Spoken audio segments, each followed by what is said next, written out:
Hello guys, welcome to my YouTube channel. आज के इस नए वीडियो में हम देखेंगे कैपेसिटर वाले लेक्चर को ही आगे कंटिन्यू करेंगे। जैसा कि कैपेसिटर में हम सीख रहे थे उसमें हम देखे थे कुछ क्वेश्चन, और आज के लेक्चर को भी हम इस बेसिक से क्वेश्चन से शुरू करते हैं। अब इसमें देखते हैं, और इस लेक्चर को थोड़ा सा हम क्वेश्चन बेस्ड ही ज़्यादा रखेंगे। लास्ट में हम थोड़े से थ्योरी पार्ट भी क्लियर करेंगे वो। अब हम देखते हैं metal plate, metal sphere of radius R. अब ध्यान से देखिए, ये क्वेश्चन हम पहले इस टाइप से पहले कर भी चुके थे। अब ये थोड़ा सा उससे टिपिकल टाइप क्वेश्चन है, तो इसको हम एक बार देख लेते हैं। और इस टाइप का कोई भी क्वेश्चन आई थिंक आपसे क्लियर हो जाएगा इस क्वेश्चन के बाद। अब ये क्वेश्चन क्या कह रहा है, एक metal sphere of radius R is charged. एक मेटल स्फीयर है जिसका रेडियस हम समझ लेते हैं, इसका रेडियस कैपिटल आर है। अब क्या करेंगे हम, एक ये होलो स्फीयर है जिसका रेडियस आर है, इस पे हम एक कॉन्सेंट्रिक स्फीयर जिसका रेडियस, इसका रेडियस आर है और इसका रेडियस 2r है। और फर्स्ट पे जो पोटेंशियल है वो v पोटेंशियल है।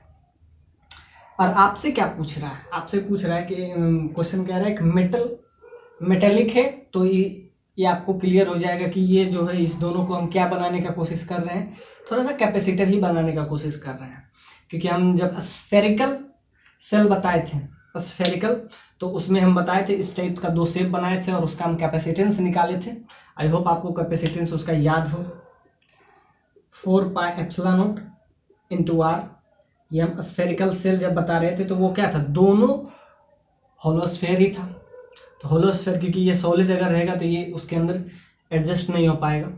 अब क्या है, एक मेटालिक स्फेयर लिए, उसका रेडियस। अब हम क्या निकालने का कोशिश इसमें करेंगे, इसमें हम तीनों पार्ट में एक ही चीज निकालने का कोशिश करते हैं, potential energy. Potential energy by it's total volume, इसको हम नया टर्मिनोलॉजी देते हैं जिसको कहते हैं electric field energy.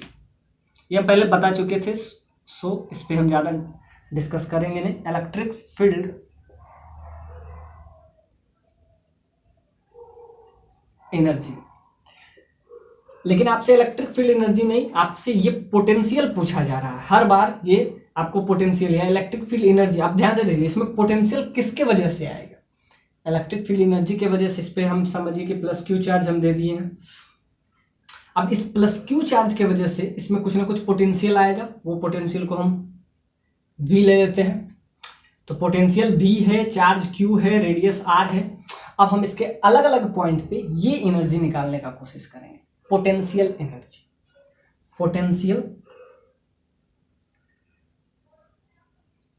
Potential energy. अब इसके अलग अलग पॉइंट पे एक बार हम इसके सरफेस पे देखेंगे जिसका रेडियस r है, सरफेस पे हम देखेंगे। उसके बाद हम देखेंगे इस दोनों के बीच में, r और 2r के बीच में देखेंगे कि इसका क्या पोटेंशियल एनर्जी है। और potential energy divided by total volume, potential energy divided by total volume, ये हम पिछले लेक्चर में इसको हम डेराइव करके लाए थे। ये क्या आया था, half epsilon naught E square. ये हम पहले डेराइव करके हम लाए थे। तो ये वाला इंफॉर्मेशन को यूज करके हम पोटेंशियल एनर्जी निकालेंगे। तो पोटेंशियल एनर्जी हो जाएगा आपका क्या, half epsilon naught E square, half epsilon naught E square into total volume, into total volume. तो ये आपका आ जाएगा पोटेंशियल। अब यही वाले अलग अलग पॉइंट पे, कभी हम r रेडियस पे देखेंगे, कभी 2r, कभी इसके भी आउटसाइड देखेंगे। ये जो स्फीयर है जिसका रेडियस 2r है, होलोस्फीयर, उसके रेडियस पे, मतलब इनफाइनाइट डिस्टेंस पे, मतलब अलग अलग पॉइंट पे, ईच एंड एवरी पॉइंट पे हम उसका पोटेंशियल निकालने का कोशिश करेंगे। पोटेंशियल क्या होगा, half epsilon naught E square. E क्या है यहाँ पे, इलेक्ट्रिक फील्ड है। एप्सिलॉन नॉट क्या है, परमिटिविटी ऑफ वैक्यूम। ये आपका टोटल वॉल्यूम। ये आप ध्यान से देखिए, इसका टोटल वॉल्यूम में ये क्या हो जाएगा, चार्ज डिस्ट्रीब्यूटेड होगा। सो इस क्वेश्चन को हम यहीं से शुरू करते हैं। अब इसका फर्स्ट पार्ट आपसे पूछ रहा है, फर्स्ट पार्ट पूछ रहा है find the total electric field energy अब जो पोटेंशियल है वो इलेक्ट्रिक फील्ड के टर्म में ही आएगा। अब जैसे अलग अलग पॉइंट पे है, आप सेकंड पॉइंट है इलेक्ट्रोस्टैटिक देखिए ध्यान से, नाम वही है, इलेक्ट्रिक फील्ड एनर्जी को इलेक्ट्रोस्टैटिक एनर्जी भी कहते हैं। Stored in the electric field with in A concentric sphere of radius 2r।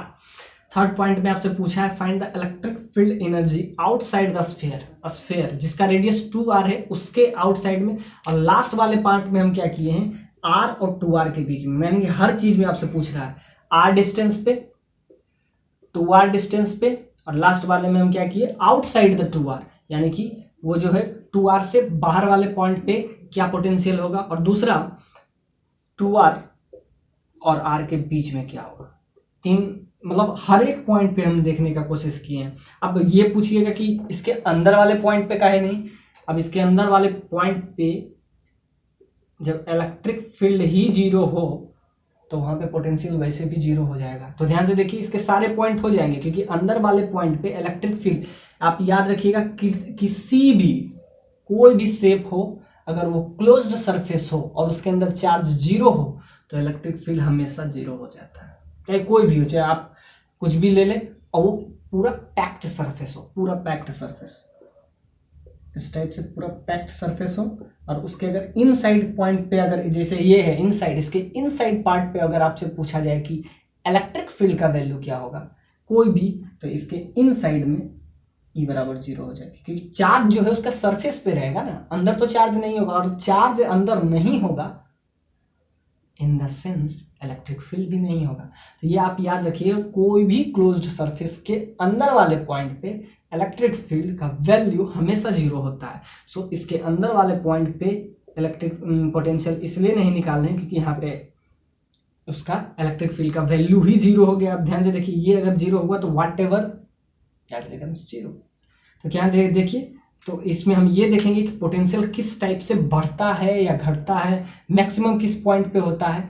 तो ये हम एक एक करके इसमें देखेंगे। इसमें सारे पार्ट हम एक एक करके, इसीलिए 4 पार्ट लिए हैं कि हर एक पॉइंट पे आपको पता हो कि पोटेंशियल उसके r डिस्टेंस पे, 2r डिस्टेंस पे, या 2r से बाहर डिस्टेंस पे, या उसके इनसाइड में तो वैसे भी जीरो हो जाएगा। क्यों जीरो हो गया, क्योंकि कोई भी पैक्ड सरफेस में चार्ज जो है सरफेस पे होता है, तो चार्ज अगर सरफेस पे होगा inside the packed surface charge zero होता है, इसके वजह से उस पर इलेक्ट्रिक फील्ड ही जीरो होता है। जब इलेक्ट्रिक फील्ड ही जीरो हो तो उसमें पोटेंशियल होगा ही नहीं। तो हम इसके एक एक पॉइंट को इस टाइप से देखेंगे। तो एक बार क्वेश्चन फिर से पढ़ के सुना देते हैं। क्वेश्चन सिंपल है कि इसके a metal sphere of radius r is charged, इसको चार्ज किया गया है और इसका पोटेंशियल चार्ज करने के बाद क्या हो गया, v हो गया। इसका चार्ज करने के बाद इसका पोटेंशियल v हो गया। फर्स्ट पार्ट में आपसे पूछ रहा है इलेक्ट्रिक फील्ड एनर्जी, और वो उसके आप यहाँ पे लगा लीजिए at surface, at surface. First part में सरफेस पे पूछा है। सेकेंड पार्ट में क्या पूछा, फाइंड द इलेक्ट्रोस्टैटिक एनर्जी। तो कंफ्यूज नहीं करना, इलेक्ट्रिक एनर्जी ही इलेक्ट्रोस्टैटिक एनर्जी है। Stored in A electric field with in A concentric sphere of radius 2r। Third point में आपसे पूछा कि इसमें पहले सरफेस पे पूछा तो रेडियस r, सेकेंड पार्ट में एक कंसेंट्रिक स्फीयर, मतलब दोनों का सेंटर सेम है, कॉन्सेंट्रिक है तो दोनों का सेंटर सेम है। और दूसरा क्या पूछा है कि 2r डिस्टेंस पे आप पोटेंशियल निकालिए। फर्स्ट पार्ट में आपसे पूछा at the surface, second part में पूछा stored in electric field with in the concentric sphere of radius 2r। Third part में आपसे पूछा है find the electric field energy outside the surface, surface के आउटसाइड जिसका रेडियस क्या हो, स्फीयर ऑफ रेडियस, मतलब 2r से भी बाहर, मतलब हर एक पॉइंट पे पूछा है। और लास्ट में हम क्या किए, 2r और r, मतलब इसके बीच में, इस पॉइंट पे 2r और r के बीच में इसका पोटेंशियल क्या होगा। तो एक एक करके हम निकालेंगे और पोटेंशियल क्या हो जाएगा, half epsilon not E square which is electric field into volume. अब इसको इंटीग्रेट, इसका रेडियस 2r है। अब क्या क्या हम देखे थे, इस पे प्लस q चार्ज था, इसका पोटेंशियल v था, फर्स्ट वाले का पोटेंशियल v है। अब आपको हर एक चीज इसका निकालना है जैसा कि हम अभी बताए थे।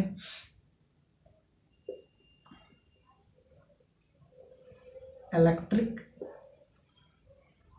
फील्ड एनर्जी तो इक्वल था u क्या है, potential energy divided by it's total volume और आपको हर एक पॉइंट का क्या क्या निकालना है, पोटेंशियल निकालना है, चाहे वो r डिस्टेंस पे है,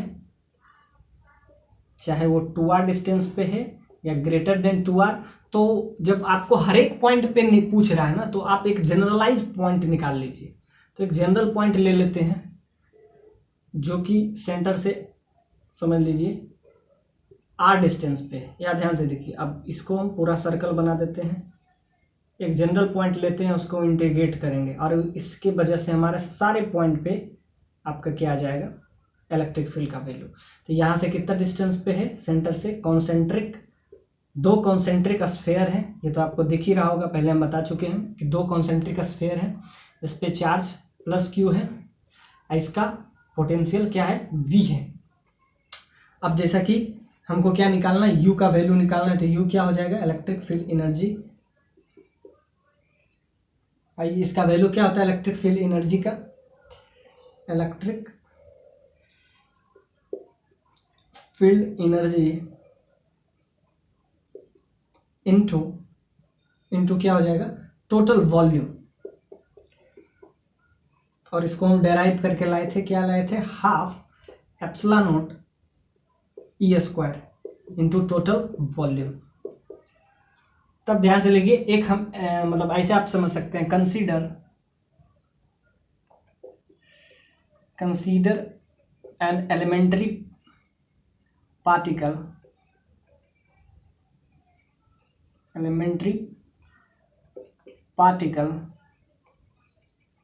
अब एलिमेंट्री पार्टिकल है whose radius is r, whose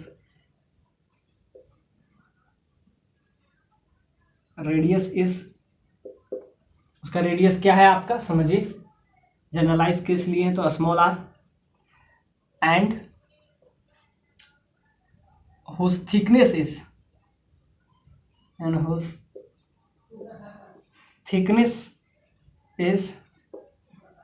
dr। अब ध्यान से देखते हैं, एक कंसीडर किए एलिमेंट, क्योंकि हमको हर एक पॉइंट पे निकालना है, तो एक जनरल पॉइंट हम ले लिए जो कि सेंटर से r डिस्टेंस पे है। अब हम उसको एलिमेंट लिए और उसका थिकनेस, उसकी मोटाई जो है, उसका थिकनेस जो है dr ले लिए। अब हम इसी को इंटीग्रेट करेंगे with the help of this. अब ध्यान से देखिए, अब इस जो एलिमेंट पार्ट हम लिए हैं, अब इसका अगर हमको वॉल्यूम निकालना हो तो वॉल्यूम कैसे निकलेगा, तो वॉल्यूम में 3 डायमेंशन होना चाहिए, यानी area into its thickness.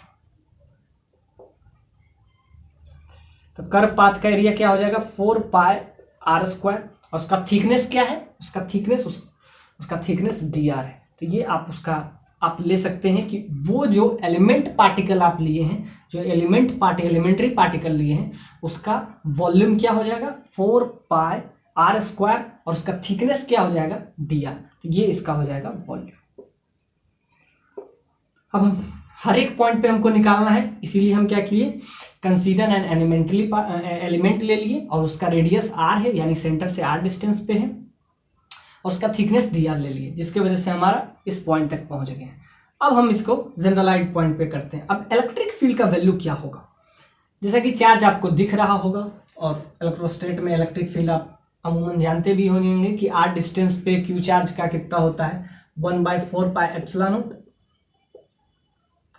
q by r square. तो ये हो जाएगा इलेक्ट्रिक फील्ड का वैल्यू। आपको हर कुछ पता है, तब पोटेंशियल आप हर एक पॉइंट पे निकालेंगे।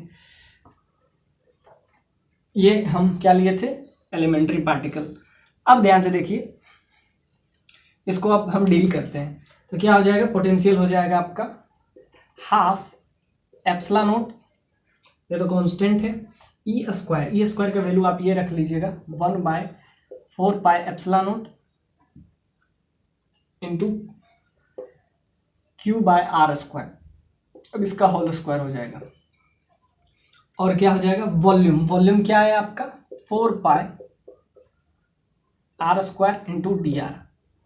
अब इसको थोड़ा सा अगर इजी कर लें तो क्या हो जाएगा, ये पोटेंशियल, अगर हम इसको थोड़ा सा इजी कर लें, और वैसे भी इन साइड में तो इलेक्ट्रिक फील्ड हम बता चुके हैं कि इन साइड में इलेक्ट्रिक फील्ड 0 होगा, हर एक पॉइंट में हम इन साइड वाले तो पहले ही 0 है। अब पोटेंशियल वैसे भी आपको पता है कि मैक्सिमम पोटेंशियल का जो वैल्यू है वो 0 ही होता है। अब ध्यान से देखिए, यहाँ से हाफ एप्सिलॉन नॉट और कौन कौन सा टर्म कैंसिल हो जाएगा। अब ध्यान से देखिए 4 पाई यहाँ से स्क्वायर होगा और यहाँ 4 पाई, तो एक पाई अगर कट जाएगा तो यहाँ से सिर्फ बचेगा एक 4 पाई, क्योंकि एक यहाँ से कैंसिल हो जाएगा। बाकी क्या हो जाएगा, यहाँ से क्या बचेगा, एप्सिलॉन नॉट स्क्वायर, और यहाँ एप्सिलॉन नॉट है तो एक बच जाएगा यहाँ पे एप्सिलॉन नॉट, तो एक ये बच जाएगा। अब क्या होगा, अब एक आएगा क्यू स्क्वायर और दूसरा आर का पावर नीचे 4 था, आर स्क्वायर से कैंसिल होगा तो एक बस आर स्क्वायर बचेगा और कुछ नहीं बचेगा। सो ये हमारा आ गया। अब इसमें जो कांस्टेंट टर्म है वो हम बाहर कर लेंगे और उसमें एक और डी आर, तो ये आपका पोटेंशियल आया। अब इसको थोड़ा सा और हम एलिबरेट करते हैं कि इसको और हम क्या कर सकते हैं। अब हम इसमें लगाएंगे u का वैल्यू क्या आ गया आपका, हाफ एप्सिलॉन नॉट, जो कांस्टेंट टर्म है उसको बाहर कर लेंगे। अब हम इसमें इंटीग्रेशन का थोड़ा सा इस्तेमाल करेंगे, 4 पाई एप्सिलॉन नॉट, तो यहाँ पे 4 पाई है तो ये 8 पाई हो जाएगा, 8 पाई एप्सिलॉन नॉट, हाफ इसका इसमें कंज्यूम हो गया। आप एप्सिलॉन नॉट ऊपर, हाँ तो एप्सिलॉन नॉट, ये ऊपर वाला एप्सिलॉन नॉट खत्म, ये एप्सिलॉन नॉट खत्म हो गया, तो Q square by 4 pi epsilon naught यहाँ आ गया। अब क्या बच गया यहाँ से, D R by R square. अब ध्यान से देखिए, अब ये आर का मिनिमम वैल्यू क्या हो सकता है, ये तो लॉजिक है कि इसका मिनिमम हम क्या लिए, एक एलिमेंट जो कि सेंटर से आर डिस्टेंस पे, अगर इसका मिनिमम वैल्यू आप देखें, इसका मिनिमम वैल्यू आपको देखने को मिल रहा है कि इसका मिनिमम वैल्यू जो है आर हो सकता है। आर से अंदर तो नहीं हो सकता है, चार्ज कभी अंदर तो नहीं घुसेगा, चार्ज सरफेस पे ही रहेगा। तो ध्यान से देखिए, इसका मिनिमम वैल्यू आर हो जाएगा और मैक्सिमम वैल्यू इस क्वेश्चन के हिसाब से, अगर ध्यान से देखिए हर एक पॉइंट पे पूछा है तो मैक्सिमम हम अभी इन्फिनिटी लेके चलते हैं। लास्ट में आप 3 पार्ट पूछे हैं, एक में आर मिनिमम तो आर ही होगा, इसका जब भी आप लिमिट लीजिएगा तो मिनिमम, क्योंकि आर से तो कम होगा नहीं, क्योंकि आर से कम है पोटेंशियल वैसे भी 0 हो जाएगा, तो मिनिमम आर लीजिए। दूसरे वाले पार्ट में आप यहाँ क्या ले लीजिएगा, यहाँ पे इन्फिनिटी के बजाय 2r ले लीजिएगा। इस दोनों के बीच में आपसे पूछा है तो ध्यान से देखिए 3 पार्ट इसीलिए हम बताए हैं। तो एक पार्ट में अपर लिमिट आप ले लीजिए, अपर लिमिट मतलब मैक्सिमम कहाँ तक आपको पोटेंशियल लेना है, तो मैक्सिमम हमको अभी सिर्फ लेना है आर से अभी इन्फिनिटी, क्योंकि कहाँ तक है लास्ट उसको हमको पता नहीं है, तो सो अभी इन्फिनिटी लेते हैं। दूसरे पार्ट में यही वाला बस चेंज हो जाएगा, ये 2r हो जाएगा। तो ध्यान से देखिए अभी हम इन्फिनिटी लेकर चलते हैं, तो यहाँ से क्या आ जाएगा, इसका इंटीग्रेशन करेंगे। इंटीग्रेशन क्यों करते हैं, क्योंकि हम एलिमेंट लिए हैं, अब इस सारे एलिमेंट को हम एड ऑन करते करते हम टोटल निकालते हैं ना, इसीलिए सारे पार्ट को हम आर ले रहे हैं। तो आर वेरी कर रहा है, तो आर का मिनिमम वैल्यू आर होना चाहिए और मैक्सिमम इन्फिनिटी। अब इस पे हम चेंज करते रहेंगे, बस ये चेंज करते रहेंगे और first part, second part, third part दोनों बनेगा। अब यहां तक क्या आएगा, क्यू स्क्वायर बाय, अब पहले में आप ले लीजिए डी यू है, क्योंकि एलिमेंट पार्टिकल का ले रहे हैं तो ये डी यू है, तो इधर में इंटीग्रेशन किए तो ये u बन जाएगा। du का मतलब क्या है, एलिमेंट्री पोटेंशियल। आप एलिमेंट पार्ट का अगर पोटेंशियल ले रहे हैं तो du होगा, एलिमेंट पार्ट का थिकनेस ले रहे हैं तो dr होगा। तो ये आप क्या ले रहे हैं, ये सब डिफरेंशिएशन है, तो dr मतलब क्या होगा, उस एलिमेंट पार्ट का सिर्फ पोटेंशियल, टोटल का नहीं, सिर्फ वो एलिमेंट पार्ट जिसका रेडियस r है, थिकनेस dr है, उसका पोटेंशियल du है। लेकिन हमको उसका नहीं निकालना, हमको टोटल निकालना है, इसीलिए इंटीग्रेशन कर लिए। तब इंटीग्रेशन जब du का करते हैं तो u हो जाता है। यहाँ क्या हो गया, 8 पाई एप्सिलॉन नॉट बच जाएगा, और क्या बचा, और आपका बच गया। अब इसका जब इंटीग्रेशन आप कीजिएगा तो r का पावर -2 + 1 डिवाइडेड बाय -1, अब ऊपर इन्फिनिटी नीचे r। तो देखिए नेगेटिव साइन को कंज्यूम करने के लिए हम बताए हैं डेफिनेट इंटीग्रल में कि क्या कर सकते हैं, आप अपर लिमिट को लोअर लिमिट मतलब एक्सचेंज कर सकते हैं, तो ये नेगेटिव साइन उसमें कंज्यूम हो जाएगा। तो यहाँ से क्या आ गया, Q square 8 pi epsilon not और अब इसको क्या लिख सकते हैं 1/r। ये नेगेटिव साइन को हमको कंज्यूम करना है तो इसको ऊपर ले लेते हैं, इसको नीचे ले लेते हैं, क्योंकि लिमिट चेंज करने से वो नेगेटिव साइन उसमें कंज्यूम हो जाता है। अब ध्यान से देखिए a माइनस बी होता है, upper limit minus lower limit, negative sign आगे आ गया तो क्या हो जाता है b माइनस है, तो वही तो हो जाता है। अपर लिमिट, पहले अपर लिमिट को डालना होता है, लेकिन हम क्या किए नेगेटिव साइन को उसमें कंज्यूम कर लिए। ये हम डेफिनेट इंटीग्रल में बता चुके हैं। सो ये आप समझ गए होंगे। बाकी आप अब इसमें क्या कर लेंगे, अब इसमें हम थोड़ा सा और इसको इजी कर लेते हैं। तो क्या हो जाएगा 1/∞ दैट इज 0। अब यहाँ से आपका आ जाएगा u का वैल्यू, अपर लिमिट चेंज करेंगे, पुट कीजिए 8πε0, एक बार r रखेंगे सो 1/r, एक बार रखेंगे 1/∞, और 1/∞ आपको पता है 0 होता है, तो यहाँ से हमारा v पोटेंशियल का वैल्यू आ गया q²/8πε0, ये तो 0 हो जाएगा, ये सिर्फ 1/r बचेगा। सो फर्स्ट पार्ट का आंसर आपका क्या आ गया q²। इसमें एक बार आप पुट कर लीजिए, यहीं पे पुट कर लेते हैं, यहीं पे तो एक बार पुट कर लीजिएगा तो क्या हो जाएगा 1/r में 1/r, यहाँ पे एक बार अपर लिमिट बन जाएगा r, लोअर लिमिट ∞, तो एक बार अपर लिमिट पुट कीजिएगा तो क्या हो जाएगा 1/r माइनस 1/∞, 1/∞ 0 हो जाता है तो सिर्फ 1/r बचेगा, तो क्या हो जाएगा q²/8πε0r। ये आपका आ गया फर्स्ट पार्ट का आंसर, क्या q²/8πε0 इंटू r। ये आपका आ गया u का वैल्यू पोटेंशियल। अब ध्यान से देखिए, आपको सेकेंड पार्ट में पूछा है 2r डिस्टेंस पे निकालिए, तो यहाँ पे क्या लिखेंगे, बस चेंज सेकेंड पार्ट में इतना ही होगा कि जो इन्फिनिटी लिए हैं ये हम 2r ले लेंगे और कोई चेंज नहीं होगा। तो ध्यान से देखिए, इसको आप नाम दे दीजिए u1। कब, जब हम यहाँ से निकाल रहे हैं इन्फिनिटी, मतलब इसका जो फील्ड है पूरा इन्फिनिटी में फैलेगा, और हम अब निकालेंगे सिर्फ 2r पे, सिर्फ इस 2r पे, तो क्या हो जाएगा मिनिमम इसका क्या रेंज हो जाएगा r से 2r। बस फर्क इतना पड़ेगा कि अपर लिमिट का सब चेंज हो जाएगा, बाकी सारा टर्म वही आएगा, इंटीग्रेशन भी वही आएगा, 8πε0 यहाँ तक वही आएगा। अपर लिमिट क्या हो जाएगा, अपर लिमिट 1/r यहाँ तक वही होगा।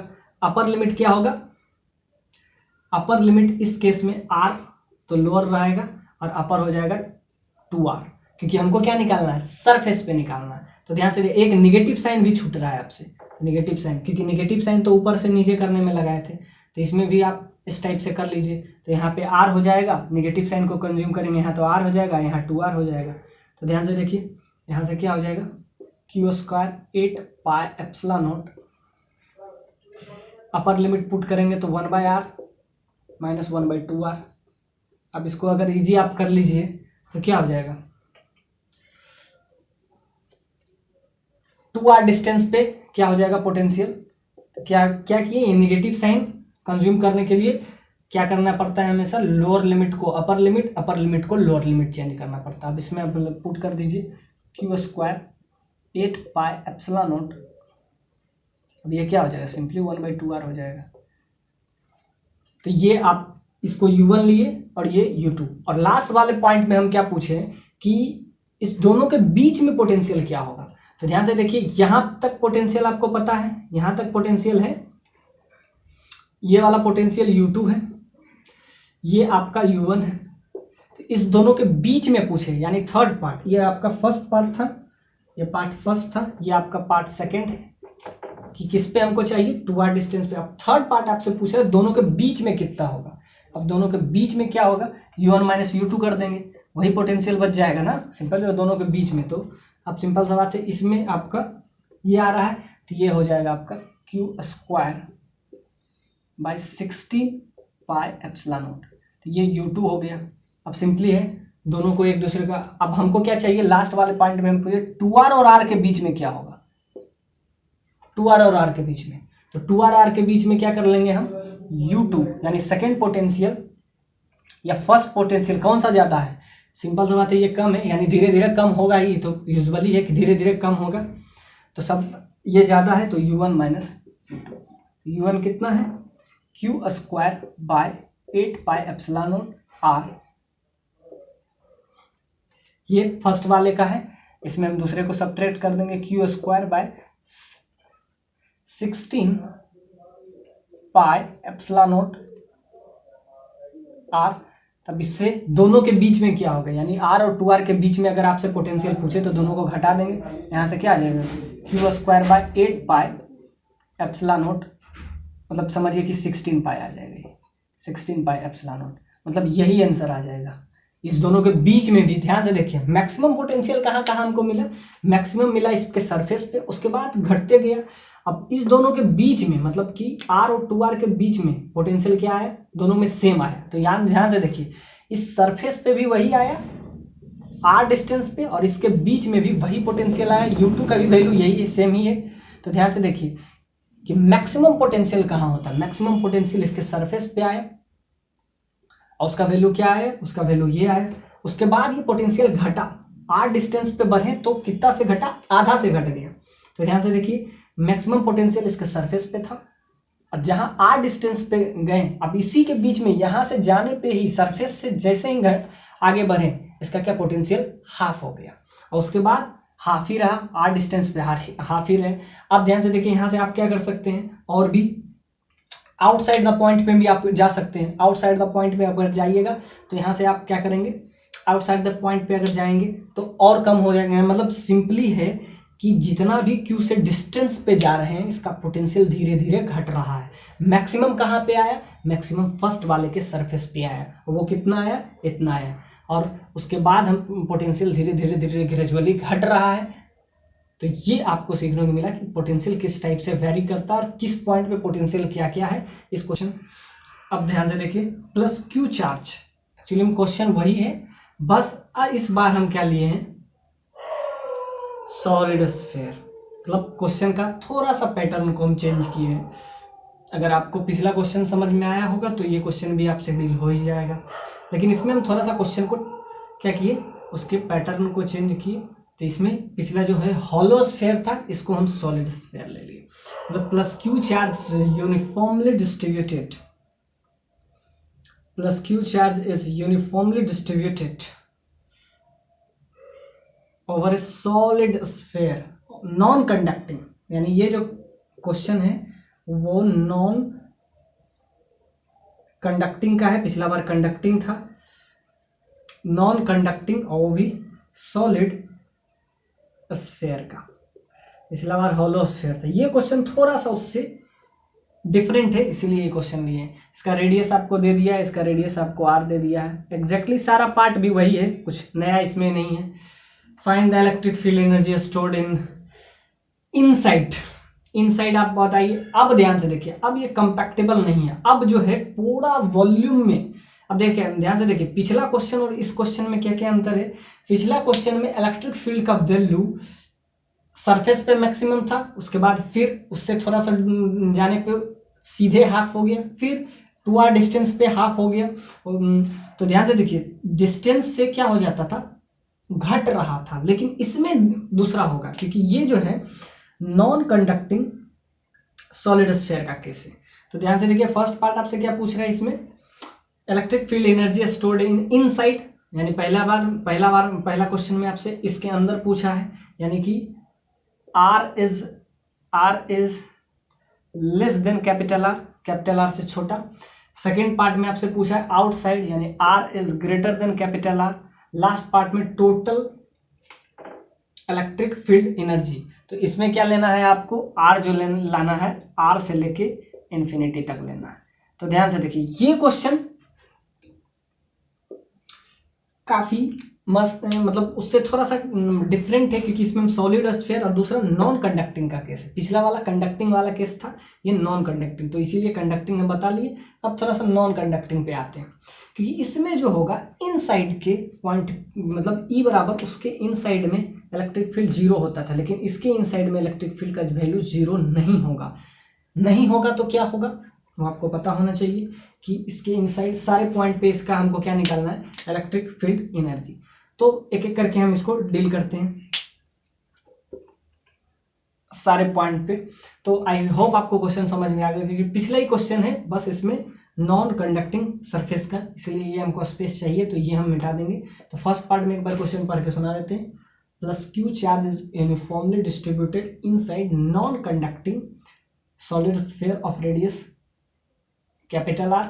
Find the electric field energy stored inside the sphere, electric field energy outside the sphere, और लास्ट में क्या है, टोटल। ये आपको ध्यान से दिया, जब टोटल की बात हो तो आर को हम जो आर जो लेते हैं, तो आर जो होगा टोटल के केस में, यानी कि हम पहले तीनों पार्ट को आर जो होगा कैपिटल आर से मैक्सिमम इसका हो जाएगा, ये मैक्सिमम इन्फिनिटी तक जाएगा, तो इसीलिए इसको कहते हैं टोटल। टोटल वाला पिछला क्वेश्चन में फर्स्ट पार्ट में ही था, इसीलिए हम जीरो से आर से लेके इन्फिनिटी उसका हम लिए थे, तो वो आपको है। तो ध्यान से, जब टोटल आपसे पूछे तो क्या हो जाएगा, आर से लेके इन्फिनिटी, लेकिन इसमें अगर टोटल पूछे तो क्या होगा, जीरो से लेके इन्फिनिटी। ध्यान से देखिए, क्योंकि उसके इनसाइड में इलेक्ट्रिक फील्ड का वैल्यू जीरो होता था, क्योंकि वो क्लोज सरफेस होता था। अब ध्यान से देखिए, ये सॉलिड स्फीयर है, इसके इनसाइड में जीरो नहीं होगा, क्यों नहीं जीरो होगा, ये भी तो क्लोज है, लेकिन इनसाइड में इसलिए नहीं जीरो होगा कि इनसाइड में कुछ ना कुछ तो चार्ज होगा, लेकिन उसके इनसाइड में उसका सारा चार्ज, क्योंकि वो कंडक्टिंग सरफेस होता है,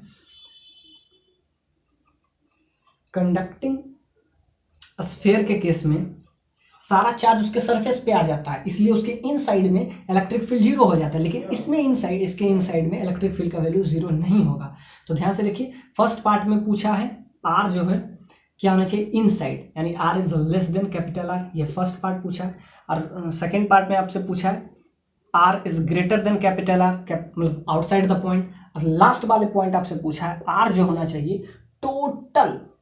दिस क्वेश्चन क्या है, ये कह रहा है टोटल इलेक्ट्रिक फील्ड एनर्जी आपको बताना है कि टोटल इलेक्ट्रिक फील्ड एनर्जी क्या होगा। तो आर जो है इसमें जीरो से लेके, इस बार जीरो क्यों, पिछला बार आर क्यों, क्योंकि पिछला इन अंदर वाले पॉइंट पे जीरो होता था, अब जीरो नहीं होगा, सो आर से लेके इन्फिनिटी तक करना वही काम है। अब देखिए फर्स्ट पार्ट में अब ये पूछा है अलग, ये आपका लास्ट वाला पार्ट है, इसको कहते हैं टोटल इलेक्ट्रिक फील्ड एनर्जी। सो अगर आप पिछला वाला क्वेश्चन समझे होंगे तो ये क्वेश्चन बहुत ही ईजी है, पिछला ये उससे आसान ही है। समझिए कि क्यू चार्ज है, तो क्यू चार्ज इसके इस बार टोटल वॉल्यूम में होगा, पिछला बार नहीं होगा कि सरफेस पे सिर्फ आएगा, इस बार इसके टोटल वॉल्यूम में आएगा। तो इस बार इनसाइड, ध्यान से देखिए, पिछला बार हम सिर्फ यहाँ पे प्लस क्यू चार्ज दिए थे, इस बार इसके टोटल सरफेस पे आएगा, यानी कि इस बार जो charge distributed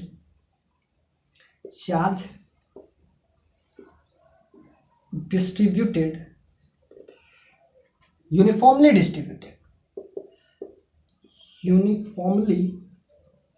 distributed entire volume. तो ध्यान से देखिए, अब इसके पूरे वॉल्यूम में उस बार क्या होता था, जब ये आपका जो सरफेस है नॉन कंडक्टिंग है, ये भी हम पहले मेंशन कर देते हैं,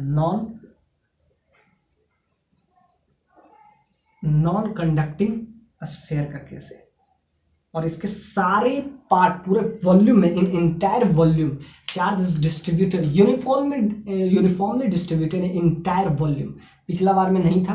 अब हम ध्यान से देखते हैं, काम वही करेंगे जो हम पिछला बार किए थे, इंटीग्रेशन करेंगे। तो एक हम इसके इनसाइड में जनरलाइज पॉइंट लेंगे, एक एलिमेंट लेंगे, कंसीडर एन एलिमेंट पार्टिकल। अब इसके अंदर एक एलिमेंट ले लेंगे जो कि सेंटर से आर डिस्टेंस पे होगा। तो ध्यान से देखिए, यहाँ से आर डिस्टेंस पे एक एलिमेंट लिए, तो आप ऐसा भी लिख सकते हैं, consider an element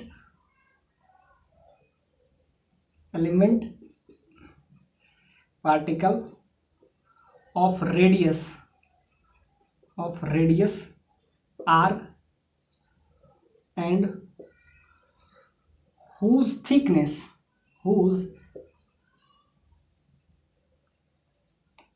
is dr। एक पार्टिकल लिए, मतलब एलिमेंट्री पार्टिकल, उसका सेंटर से जो डिस्टेंस होगा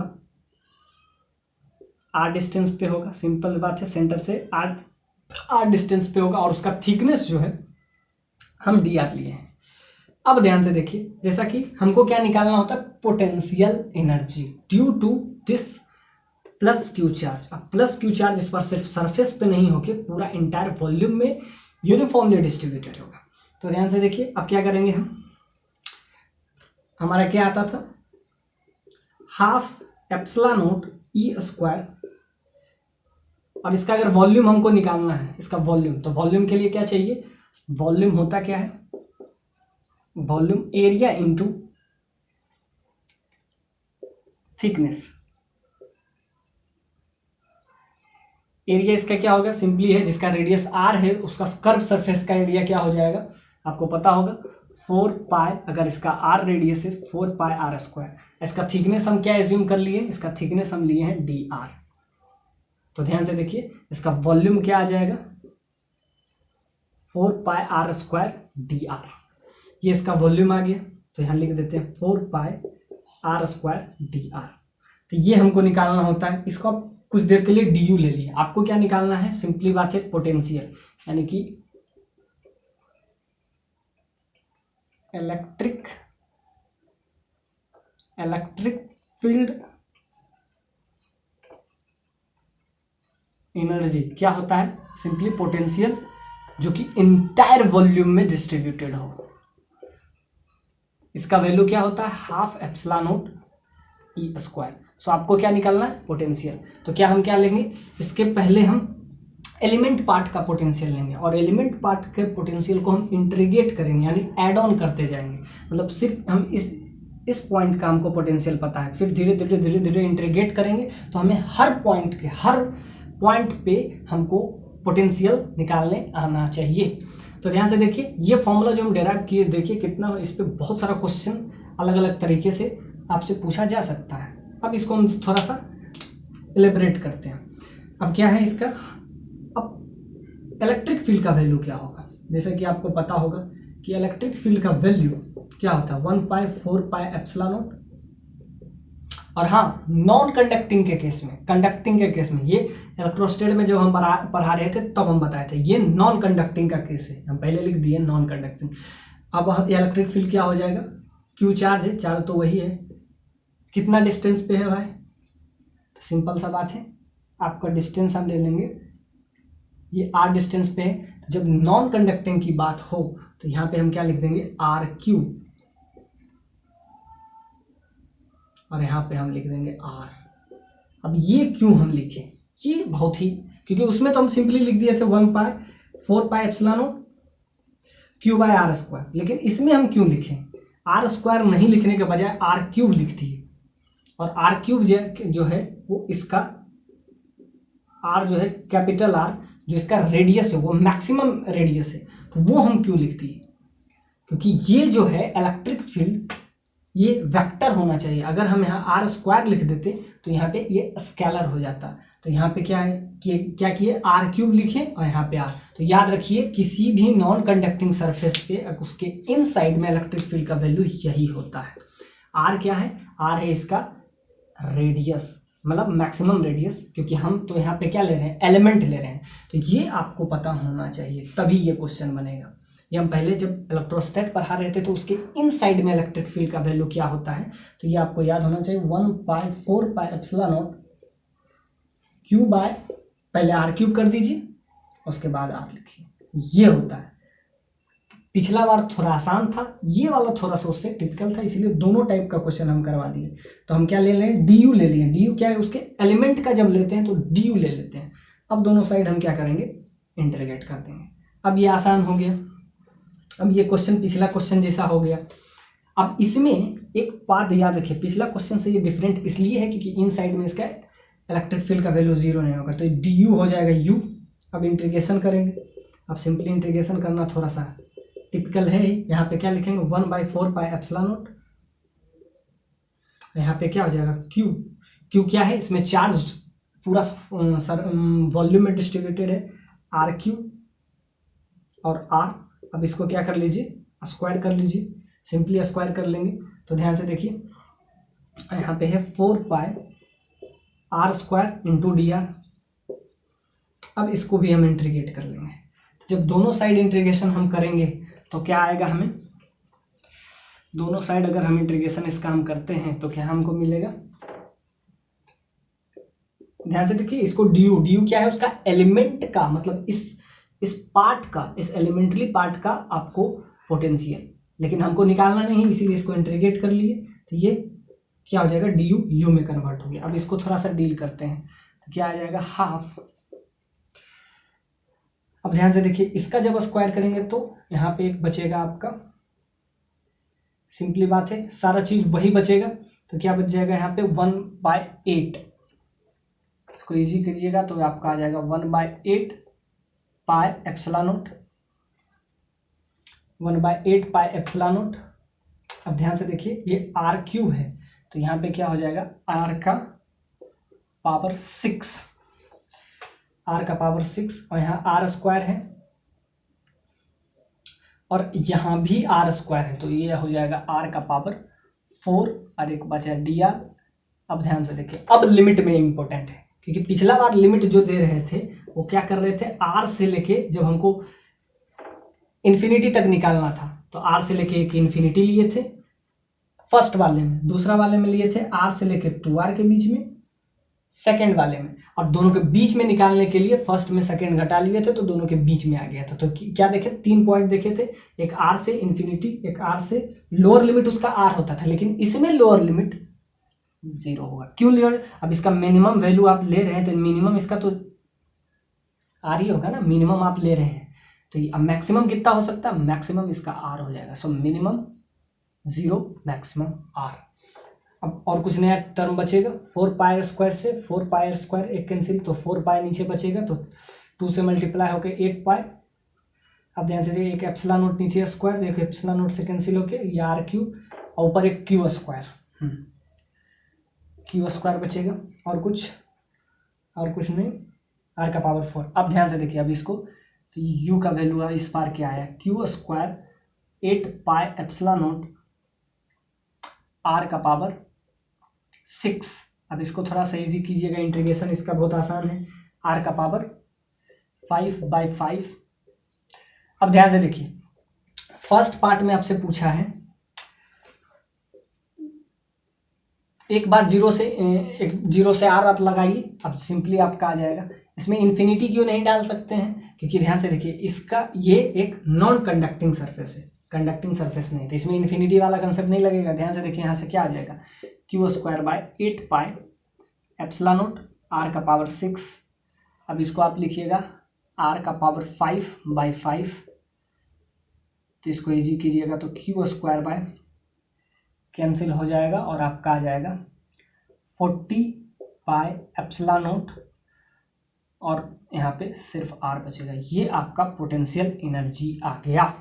अब यहाँ पे आप क्या लिख सकते, पॉइंट पे, यानी कि 0 से लेके आर तक के किसी भी पॉइंट पे पोटेंशियल क्या आपका आ गया, पोटेंशियल आ गया Q square by 40 pi epsilon naught into R. ये आपके अंदर के किसी भी पॉइंट पे आया, और जबकि पिछला बार हम क्या निकाले थे, बाहर के किसी पॉइंट पे।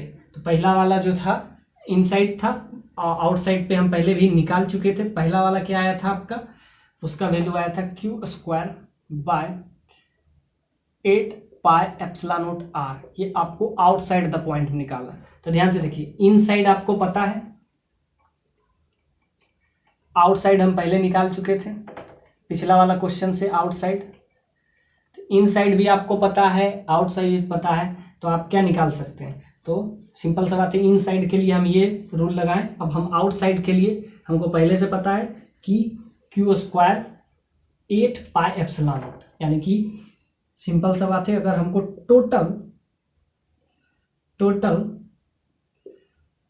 पोटेंशियल एनर्जी चाहिए, टोटल पोटेंशियल एनर्जी चाहिए, तो क्या हो जाएगा, U1 प्लस U2।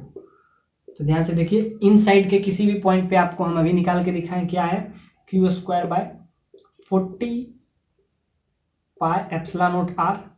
ये इनसाइड के किसी भी पॉइंट पे। आउटसाइड के किसी भी पॉइंट पे क्या होता है, Q square by 8 pi epsilon naught R. ये हम पहले बताए थे। अब दोनों को ऐड कर दीजिए, ये आपका हो जाएगा थर्ड पार्ट जो आपसे पूछा है कि टोटल पोटेंशियल एनर्जी। सो U1 प्लस U2, U1 ये आया था अभी लाएं, और पहले से ये आया, सो टोटल, तो इस पे बेस्ड हम सभी टाइप का क्वेश्चन देखे थे। अब हम थोड़ा बिटवीन ए एंड बी, और इसके बीच में हम एक डाइलेक्ट्रिक कांस्टेंट जिसका वैल्यू के है वो हम इंसर्ट किए हैं, यानी कि ये हम क्या कर रहे हैं, डाइलेक्ट्रिक कांस्टेंट जिसका वैल्यू के है उसको इंसर्ट किए। अब हमको क्या निकालना है, इक्विवेलेंट कैपेसिटेंस। अब इसका वैल्यू जब हमको निकालना है इक्विवेलेंट कैपेसिटेंस का, तो किस टाइप से हम निकालते हैं, अब ध्यान से देखते हैं। इसके बीच जब भी हम पहले बताए थे कि कैपेसिटेंस के टाइम्स हो जाता है जब हम कोई भी डाइलेक्ट्रिक कांस्टेंट उसमें इंसर्ट करते हैं, तो इसका जो कैपेसिटेंस है क्या हो जाएगा, वैसे ही पैरेलल प्लेट कैपेसिटर है तो इसका होना चाहिए epsilon not a by D, लेकिन के डाइलेक्ट्रिक कांस्टेंट हम इसमें इंसर्ट किए हैं तो ये के टाइम्स हो जाएगा। तो इसका कैपेसिटेंस क्या हो जाएगा, के टाइम्स इंक्रीज, मतलब डाइलेक्ट्रिक कांस्टेंट को इसीलिए इंसर्ट करते हैं, यहाँ पहले बता चुके हैं कि उसका जो कैपेसिटेंस अगर हमको किसी का बढ़ाना हो तो उसके बीच में दो कैपेसिटर के बीच में हम डाइलेक्ट्रिक कांस्टेंट को इंसर्ट करते हैं, तो जिसके वजह से उसका जो कैपेसिटेंस हो वो के टाइम्स बढ़ जाता है। तो इसका जो है कैपेसिटेंस जो है के टाइम्स बढ़ गया। अब ध्यान से देखिए इसमें इलेक्ट्रिक फील्ड का वैल्यू क्या हो जाएगा। अब इलेक्ट्रिक फील्ड का वैल्यू इसमें क्या होगा, अब ध्यान से देखिए इस पे हम क्या देते हैं प्लस क्यू चार्ज, ये माइनस क्यू चार्ज है। तो ध्यान से देखिए अब इस पैरेलल प्लेट कैपेसिटर हम जिस टाइप से बनाते हैं तो इसमें चार्ज जो है हम क्या करते हैं, अब आप ऐसा समझिए कि इलेक्ट्रिक फील्ड है, पॉजिटिव प्लेट है तो इधर पे क्या हो जाएगा पॉजिटिव पॉजिटिव पॉजिटिव पॉजिटिव, इधर क्या हो जाएगा नेगेटिव नेगेटिव, तो क्या हो जाएगा इसमें इसके बीच में इलेक्ट्रिक फील्ड जनरेट होगा, तो उसका डायरेक्शन कुछ ऐसा होगा। तो क्या हो जाएगा, चार्ज जो है इसके बीच का एरिया जो है, इसके बीच का एरिया को हम कुछ ए ले लेते हैं, इसके बीच का जो एरिया है, तो क्यू चार्ज जो है, क्यू चार्ज पूरा एरिया में डिस्ट्रीब्यूटेड है, तो इसको हम क्या ले लेते हैं सिग्मा। सिग्मा क्या हो जाता है, सरफेस चार्ज डेंसिटी, मतलब क्यू चार्ज को इसके बीच के ए एरिया में हम डिस्ट्रीब्यूटेड किए हैं, तब उसका सिग्मा का वैल्यू क्या हो जाएगा क्यू बाय ए। अब ध्यान से देखिए यहाँ से इलेक्ट्रिक फील्ड का वैल्यू क्या होता है sigma by epsilon not. Conducting surface के लिए क्या यूज करते हैं, ध्यान से देखिए कंडक्टिंग सरफेस जब रहे तो सिग्मा बाय एप्सिलॉन नॉट, और नॉन कंडक्टिंग के लिए सिग्मा बाय 2 एप्सिलॉन नॉट। तो ध्यान से देखिए सिग्मा बाय 2 ये किसके लिए हम यूज करते हैं, कंडक्टिंग सरफेस के लिए। तो ध्यान से देखिए, तो यहाँ से इलेक्ट्रिक फील्ड का वैल्यू क्या हो जाएगा, ई फील्ड क्या हो जाएगा, इलेक्ट्रिक फील्ड ये आपका है इलेक्ट्रिक फील्ड,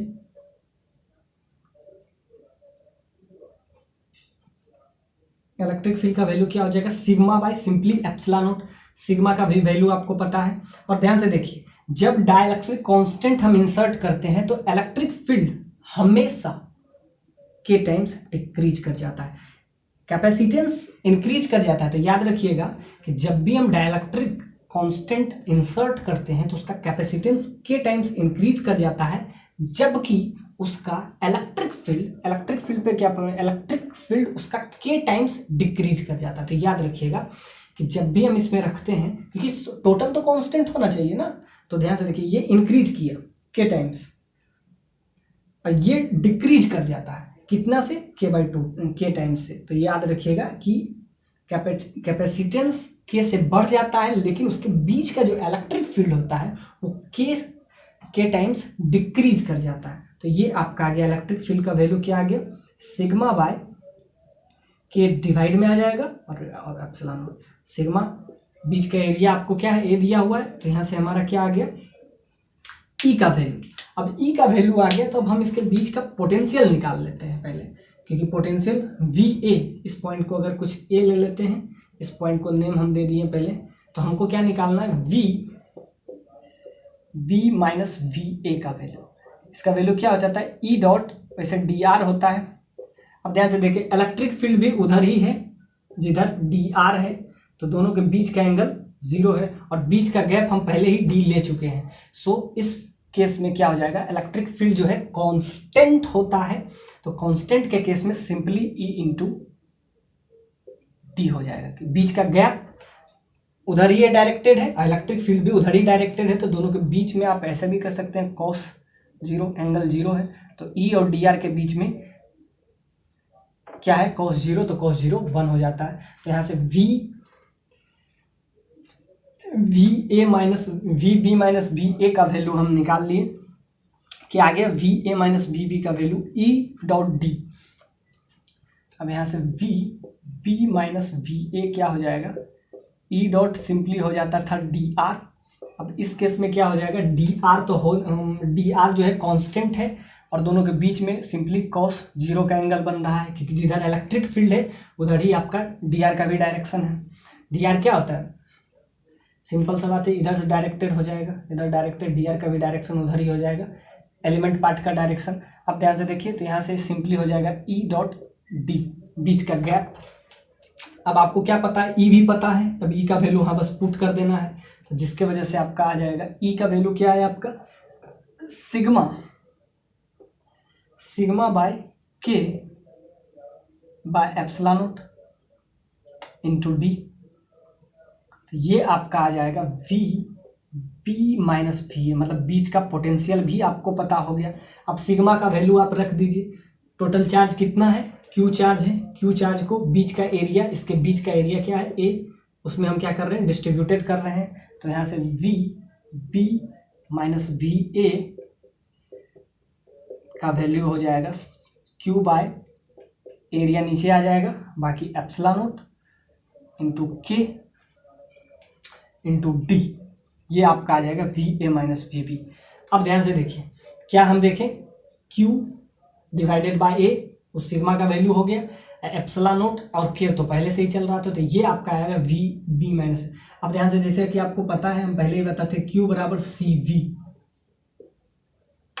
अब ध्यान से, Q बराबर CV है, आपको पता है, V पता है, और इसका अगर कैपेसिटेंस भी आपको पता हो तो ध्यान से देखिए, यहाँ से आप क्या निकाल सकते हैं, Q ऐसे BA माइनस VB आपको पता है, पोटेंशियल डिफरेंस आपको पता है, कैपेसिटेंस पता है। अब दोनों को डिवाइड कर देंगे, यहाँ से अगर कैपेसिटेंस का वैल्यू आपको चाहिए तो Q by B minus VA का वैल्यू। अब ध्यान से देखिए, चार्ज भी आपको पता है, कैपेसिटेंस, ये आप ध्यान से देखिए, ये तो आपको डायरेक्टली पता था ना। अब ध्यान से देखिए, इसको हम थोड़ा सा इलेबरेट करके, क्योंकि इसका इस्तेमाल हम अगले वाले प्रॉब्लम में करेंगे, इसीलिए हम ये पहले डेरिवेशन कर देते हैं कि ये आया कहाँ से है। तो ध्यान से देखिए, यहाँ से क्या आ गया, B माइनस VA का वैल्यू आपको पता हो गया, बस इसमें पुट कर देंगे और आपका कैपेसिटेंस आ जाएगा, capacitance Q charge divided by VB minus A, और यहाँ से क्या हो जाएगा, charge by A epsilon not K into D। Q से Q कैंसिल, ये ऊपर चला जाएगा, सो कैपेसिटेंस का वैल्यू यहाँ से क्या आ जाएगा, A into epsilon not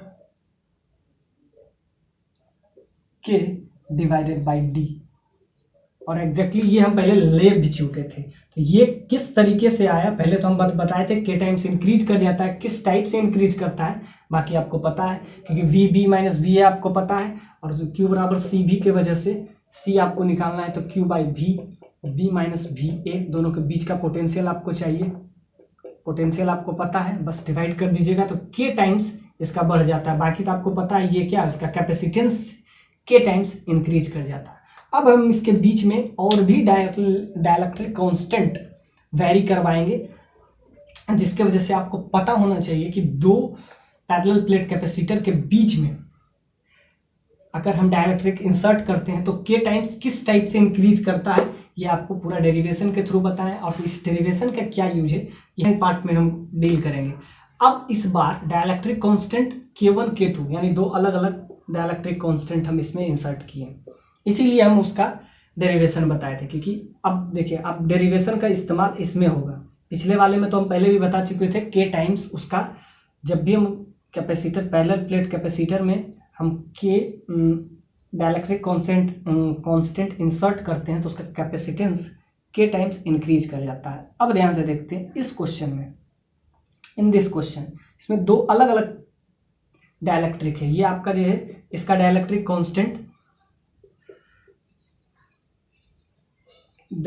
constant जो है इसका K1 है, इसका K2 है, तो इसके वजह से क्या क्या है, दो दो इलेक्ट्रिक फील्ड आएगा। इसको इलेक्ट्रिक फील्ड 1 कर लेते हैं, इसको कर देंगे इलेक्ट्रिक फील्ड 2। अब ध्यान से देखिए, ये क्वेश्चन उससे भी टिपिकल है, क्योंकि इस पे 57 नंबर एक क्वेश्चन है जो कि HC वर्मा में है। उसको हम अगले वैसे लेक्चर में, ये लेक्चर में नहीं कर पाएंगे, उसको हम अगले लेक्चर में करवाएंगे, क्योंकि वो जो क्वेश्चन है पूरा का पूरा इसी थ्योरी पे बेस्ड है। तो क्या है, इस बार हम डाइलेक्ट्रिक चेंज किए, एक का K1 नाम दिए, एक का K2 नाम दिए। अब इसको हमको क्या निकालना है, इक्विवेलेंट। क्वेश्चन वही है, find the equivalence, find the equivalent capacitance, equivalent capacitance between A and B. A and B के बीच में आपको इक्विवेलेंट कैपेसिटेंस चाहिए। अब एक का डाइलेक्ट्रिक कांस्टेंट K1 है, एक का डाइलेक्ट्रिक कांस्टेंट आपको K2 दिया हुआ है। इस क्वेश्चन को किस टाइप से हम बिहेव करेंगे, पिछला वाला तो इजी था, अब एक्चुअली में प्रोसेस वही रखेंगे, E डॉट DA। तो क्या करें, अकॉर्डिंग टू प्रीवियस क्वेश्चन हम निकाले थे VB माइनस VA, एग्जैक्टली वही निकालने का कोशिश करेंगे। तो क्या आया था, इस बार इलेक्ट्रिक फील्ड भी अलग अलग है, ध्यान दे दीजिए। पिछला बार में सारे में एक ही इलेक्ट्रिक फील्ड था, इसमें इलेक्ट्रिक फील्ड भी अलग है, डाइलेक्ट्रिक भी अलग है, यानी दोनों अलग अलग है, बट कंसेप्ट वही है। E डॉट DA हम करते थे, E डॉट DR। अब ध्यान से देखिए, अब टोटल अगर ये D है तो ये D/2 होगा, ये कितना हो गया, ये हाफ D/2 हो जाएगा। तो ध्यान से देखिए, ये D/2, ये D/2, तो ये आप याद रखिएगा कि पिछला वाले से हाफ हाफ हो रहा है। सो E डॉट DA इसमें भी वही होगा और इसमें भी E डॉट DA होगा। और cos 0 वो हम हटा दिए क्योंकि वो प्रीवियस क्वेश्चन में हम बताए थे। तो इसमें क्या हो जाएगा, E D/2 अब लिख दीजिए, इसको D/2 लिख दीजिए। अब इलेक्ट्रिक फील्ड इसमें E1, इसमें E2, यानी कि E1 D/2 plus E2 D/2। अब ध्यान से इलेक्ट्रिक फील्ड इस केस में क्या होगा, फर्स्ट वाले केस में क्या हो जाएगा, सिग्मा डिवाइडेड बाय क्या आ रहा था, एप्सिलॉन नॉट। और ध्यान से देखिए, के के वजह से वो डिक्रीज कर रहा था, इलेक्ट्रिक फील्ड कैपेसिटेंस इंक्रीज करता है लेकिन इलेक्ट्रिक फील्ड डिक्रीज करता है, तो इसमें K1 से डिक्रीज करेगा। एग्जैक्टली इसमें क्या करेगा, E2 का वैल्यू क्या हो जाएगा, कंडक्टिंग सरफेस है तो सिग्मा बाय एप्सिलॉन नॉट तो होगा ही, और डिक्रीज कर रहा है किसके वजह से, K2 के वजह से। तो बस अब इसको हम थोड़ा सा इजी करेंगे। तो यहाँ से क्या आ जाएगा, सिग्मा का वैल्यू आपको पता है, सिग्मा एरिया में Q चार्ज जो है टोटल एरिया में डिस्ट्रीब्यूटेड है। ध्यान से देखिए, कंडक्टिंग सरफेस है तो सिग्मा बाय एप्सिलॉन नॉट, उसके वजह से बाकी D/2 दोनों के लिए हम लिख दिए हैं। तो ध्यान से देखिए, यहाँ से आ जाएगा आपका एप्सिलॉन नॉट का वैल्यू, E1 का वैल्यू हम पुट कर देंगे, यानी कि sigma by epsilon naught into K1 D/2 plus E/2।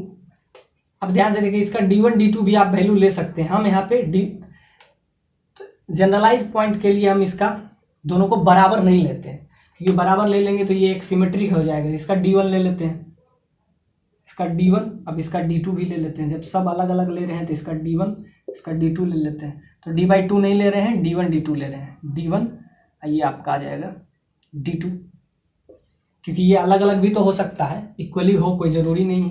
So D1 D2 हम लेके अब चल रहे हैं, ये D1, ये आपका D2।